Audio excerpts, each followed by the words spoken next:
39 દિવસનો સંગ્રામ કે જેના કારણે સમગ્ર દુનિયાની સામે ઉર્જા સંકટ પેદા થઈ ગયું છે, ત્યારે ઈરાન અને અમેરિકા વચ્ચે જે સીઝ ફાયર સધાયું છે તે 2 અઠવાડિયા સુધી પણ ચાલે તેવી સંભાવના ખૂબ ઓછી છે, કેમ કે ઇઝરાયલના લેબનોન પર હુમલાઓ ચાલુ જ છે. બ્રિટન, ફ્રાન્સ અને ઓસ્ટ્રેલિયા દ્વારા માંગણી કરવામાં આવી છે કે ઈરાન યુદ્ધમાં જે સીઝ ફાયર થયું છે તેને લેબનોન સુધી પણ એક્સટેન્ડ કરવામાં આવે. પરંતુ આજે આપણે આ વિડીયોમાં જાણીશું કે કેમ ઇઝરાયલના વડાપ્રધાન બેન્જામિન નેતાન્યાહુ લેબનોનમાં સીઝ ફાયર કરવા માટે રાજી નથી. નમસ્કાર, જમાવટ સાથે હું છું પાર્થ.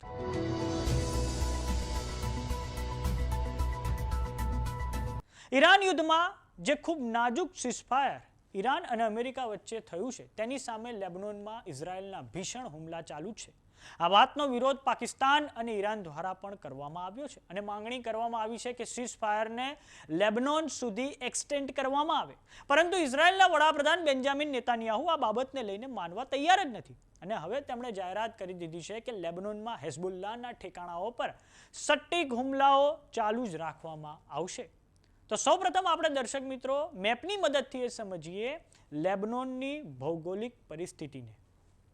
તો દર્શક મિત્રો, આ તમે સ્ક્રીન પર જોઈ રહ્યા છો પશ્ચિમ એશિયાનો મેપ. પશ્ચિમ એશિયામાં એક તરફ આ રહ્યું ઈરાન, આ પછી ઈરાક આવે છે, સિરિયા, જોર્ડન અને આ પછી ભૂમધ્ય સમુદ્રના કાંઠે 2 દેશો આવેલા છે જેમના નામ છે લેબનોન અને ઇઝરાયલ. તો દર્શક મિત્રો, આ તમે સ્ક્રીન પર જોઈ રહ્યા છો પશ્ચિમ એશિયાનો મેપ અને પશ્ચિમ એશિયામાં ભૂમધ્ય સમુદ્રના કાંઠે આ 2 દેશ આવેલા છે. એકનું નામ છે આ લેબનોન અને બીજાનું નામ છે આ ઇઝરાયલ. ઇઝરાયલનો પડોશી દેશ એટલે કે લેબનોન. લેબનોનમાં જે આતંકી સંગઠન આવેલું છે તેનું નામ છે હેઝબુલ્લાહ અને ઈરાન તેને હંમેશાથી મદદ કરતું આવ્યું છે અને હેઝબુલ્લાહના જે વડા હતા હસન નસરલ્લાહ અને ઈરાનના જે સુપ્રીમ લીડર હતા આયાતોલ્લા અલી ખામેની, તે બંને વચ્ચે સારા સંબંધો રહ્યા છે. વાત કરીએ ઈરાનની, તો ઈરાને તો લેબનોન સુધી પહોંચવા માટે આ ઈરાક અને સિરિયા થકી એક શિયા કોરિડોર પણ બનાવ્યો હતો અને આ શિયા કોરિડોર થકી દર્શક મિત્રો તે લેબનોનમાં જે હેઝબુલ્લાહ છે તેને તમામ લોજિસ્ટિક, હથિયારો અને ફાઇનાન્સની મદદ ઈરાન કરતું આવ્યું છે. હવે આપણે જાણીએ કે ઇઝરાયલના વડાપ્રધાન બેન્જામિન નેતાન્યાહુ દ્વારા લેબનોનમાં ભીષણ હુમલાઓ કેમ ચાલુ છે. તો પાકિસ્તાની રાજધાની ઇસ્લામાબાદમાં જે ઈરાન અને અમેરિકા વચ્ચે વાર્તાલાપ થવાનો છે તેમાં ઇઝરાયલનો સમાવેશ કરવામાં નથી આવ્યો. આ ઉપરાંત ઇઝરાયલમાં વર્ષના અંતે ત્યાં ચૂંટણીઓ છે તેના કારણે પણ બેન્જામિન નેતાન્યાહુને ફટકો પડે તેવી સંભાવના છે. ઇઝરાયલમાં જે વિપક્ષ છે તેમણે બેન્જામિન નેતાન્યાહુ પર હુમલો કર્યો છે અને કહ્યું છે કે 86 વર્ષના ખામેનીની જગ્યાએ હવે 56 વર્ષના ખામેની ઈરાનમાં રાજ કરશે. દર્શક મિત્રો, જે ઉદ્દેશ સાથે ઇઝરાયલ દ્વારા ઈરાન પર તેનો મિલિટરી કોમ્બેટ ઓપરેશનનું નામ છે ઓપરેશન રોરિંગ લાયન શરૂ કરવામાં આવ્યું હતું તેનો ઉદ્દેશ પૂરો જ નથી થયો. જેમ કે ઈરાનમાં જે એનરિચ કરેલું જે યુરેનિયમ છે તે હજુ પણ ઈરાનની જોડે જ છે. તેની મિસાઇલો છોડવાની ક્ષમતામાં પણ કમી નથી આવી અને સૌથી મહત્વનું, ઇઝરાયલ એવું ઈચ્છતું હતું કે ઈરાનમાં સત્તા પરિવર્તન થઈ જાય, પરંતુ એવું નથી થયું. આમ ઇઝરાયલના વડાપ્રધાન બેન્જામિન નેતાન્યાહુ પોતાના ત્યાં જ બેકફૂટ પર આવી ગયા છે અને ઇસ્લામાબાદમાં જે વાર્તાલાપ આયોજિત છે તેમાં પણ ઇઝરાયલને આમંત્રણ આપવામાં નથી આવ્યું. હવે જાણીએ કે લેબનોન અને ઇઝરાયલના સંઘર્ષનો ઇતિહાસ. તો દર્શક મિત્રો, આ તમે જે સ્ક્રીન પર જોઈ રહ્યા છો એક તરફ આ ઇઝરાયલ છે અને તેની ઉત્તરમાં ભૂમધ્ય સમુદ્રના કાંઠે આવેલું છે લેબનોન.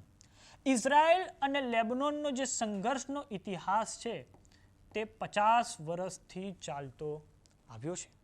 1982માં ઇઝરાયલ દ્વારા દક્ષિણ લેબનોન પર હુમલો કરીને તેને કબજો મેળવી લેવામાં આવ્યો હતો, કેમ કે PLO એટલે કે પેલેસ્ટીન લિબરેશન ઓર્ગેનાઇઝેશન આ દક્ષિણ લેબનોનનો ઉપયોગ ઇઝરાયલમાં ખૂબ મોટા પાયે ગ્રાઉન્ડ અટેક કરવા માટે કરતું હતું અને ઈરાન ત્યાં તેને મદદ પણ કરતું હતું. અને આ પછી 2000ના વર્ષમાં ઇઝરાયલે ત્યાંથી વિડ્રો થવું પડ્યું હતું, કેમ કે હેઝબુલ્લાહ દ્વારા ત્યાં જબરજસ્ત રેઝિસ્ટન્સ ક્રિએટ કરવામાં આવ્યો હતો અને આ જ કારણે 2000ના વર્ષમાં ઇઝરાયલે દક્ષિણ લેબનોન પરથી વિડ્રો થઈ જવું પડ્યું હતું. અને પછી સૌથી મહત્વનું વર્ષ છે 2006. 2006ના વર્ષમાં પણ ઇઝરાયલ અને લેબનોન વચ્ચે જબરજસ્ત સંઘર્ષ થાય છે. હિઝબુલ્લા દ્વારા ઇઝરાયલ પર એટેક કરવામાં આવે છે. તે સમયે પણ ઇઝરાયલ હિઝબુલ્લાને હરાવવામાં નિષ્ફળ રહ્યું હતું.